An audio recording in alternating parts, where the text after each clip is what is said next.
Perhaps you remember this past June when 8-year-old Brooke Mulford and her mom Amy were guests here on Delmarva Life. Brooke shared her story of what it's like living with stage 4 neuroblastoma, and she was on her way to Boston for a vaccine trial. Well, Brooke is still in Boston. Her mom says she's doing well.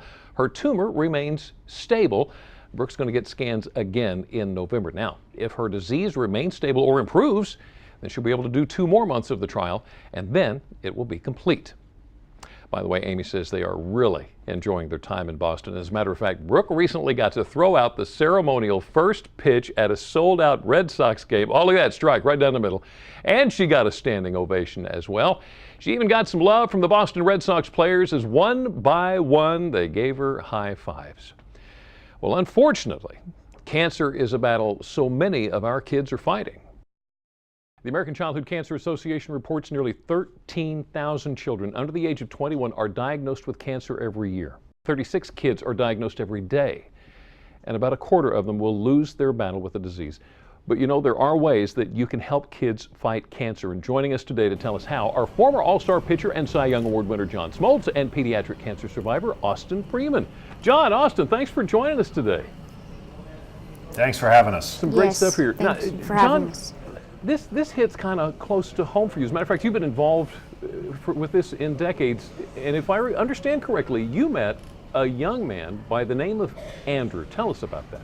Yeah, Andrew McElroy. In the early days of the caravan of the Atlanta Braves, when we weren't very good and we were going around the cities to try and incorporate some enthusiasm about the Atlanta Braves, we visited all the hospitals. That's when it started for me. I didn't like it. I didn't want to be in there. Yeah. I didn't like what I was seeing, but I can honestly tell you it changed my life. Wearing that uniform never was the same after that. Meeting Andrew McElroy at the wee hours of the morning and knowing his story and his fight for cancer, it started a golf tournament for him, and it established a relationship with Children's Healthcare of Atlanta. And I think with the Aflac Cancer Center, I am honored to be part of this great program. They've raised $80 million since 1995 in their efforts to not only research but cure this disease. And they're really in a program right now where they're going to raise another $2 million for tweets, Facebook, YouTube views, hashtag Doug Prince. Yeah. For a guy who doesn't do a lot of tweeting and Facebook, I think it makes me even want to get it to see this fulfilled, this pledge fulfilled. So it has really changed my life. It's put in perspective. I'm sitting next to a hero. This is the definition of courage. I used to think courage was facing the bases loaded with Albert Pujols at the plate, but this truly is courage. So John, just thinking about all these kids that are fighting cancer, is there something we can do to help them fight cancer? Yeah, really, there is. And it's with this website, AflacDuckPrince.com, to not only nominate future award winners and heroes, but to really get this out. It's an easy fix by raising money because the research is so great. In the last 30 years, that increased survival rate has gone up significantly, and obviously they want to get it to 100%. And for the families and people who have been affected and have had the survival success and the courage it takes for Austin to face this head on, there are a lot of things that you can do, and technology has provided that for us. Austin, tell us about your story as a cancer survivor. Tell us more about it. Tell us the story about you, Austin. Well, it started when I was going to the doctor for my back because my back had been hurting me very much. So we went to the hospital and got an x-ray of it. And they said that it was fine. And then I asked them about my groin area because it had been hurting very bad. And they said it was nothing, probably just a pulled groin muscle. Yeah. And since they thought it was pulled. So when we went down to the parking lot, they called us right back up and they said, let's take an x-ray of this just to be sure. So when we went back in, they found a suspicious mass is what they called it. And then later on, we found that it was a cancer tumor, and that was how it started. Wow. And it's been a rough time getting it through. And here I am now. I think John is right on the money. You are a hero, and thank you both so much for joining us to tell us about it this afternoon.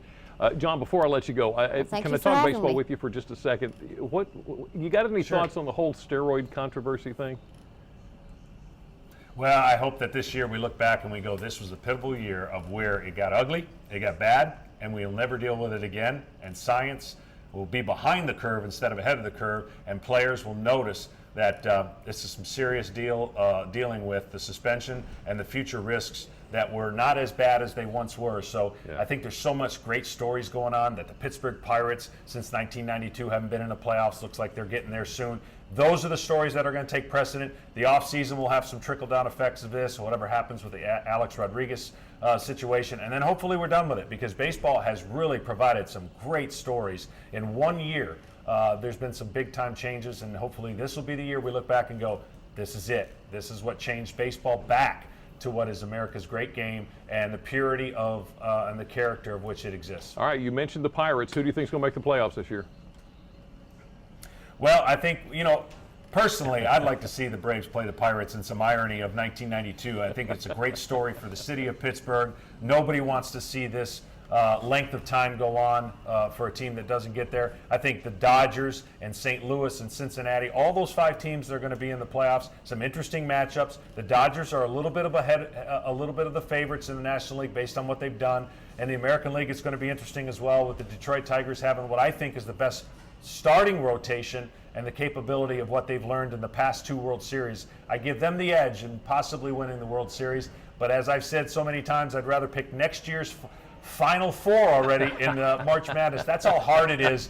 Matchups in baseball and this system that we have make it difficult to truly predict what you think is going to happen. And there, you've heard it for yourself. Austin, thank you so much for your story this afternoon. John Smolttz, thank you for your time. Thanks for having us. Thanks for having us. Now, if you'd like more information on how you can help fight childhood cancer, all you have to do is go to delmarvalife.com and click on the show tab.